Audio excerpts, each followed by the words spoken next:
बाबा लोकांचा असा अतिरेक व्हायला लागलेला आहे. हे बाबा केव्हा काय शब्द बोलतील याचा ती मात्र अंदाजा नाही.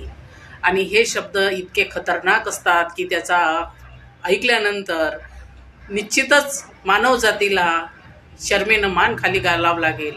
फक्त मानव जातीला, जनावर जातीला नाही. एक कोणी बाबाच आहे, तो जगद्गुरू म्हणतो स्वतःला, आणि तो म्हणत आहे की वाइफ का मतलब होता है खिलौना. आता याला जन्म देणारी कोण आहे माहीत नाही, आणि याला बायको आहे की नाही माहीत नाही.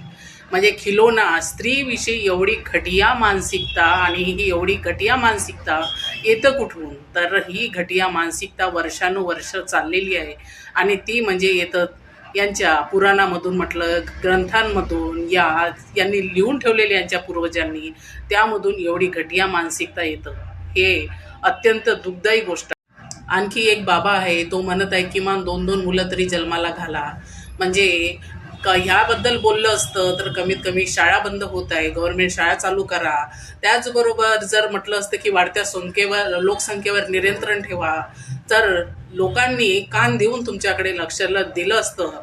पण रोजगाराविषयी बोलले असते. पण आता हे सांगत आहे 2-2 मुलं आणखी जन्माला घाला. म्हणजे एक तर विदेशामध्ये भारतीय लोकांना बॅन करण्यात आलं. बॅन करण्याच्या मागचं कारण काय आहे? तर आपण जिथे जातो तिथं आपले झेंडे, आवाज, प्रदूषण, आणि त्याचबरोबर तेथील ध्वनी प्रदूषण यामुळं विदेशी लोक भारतीय लोकांना बॅन करत आहे. याकडे नाही लक्ष.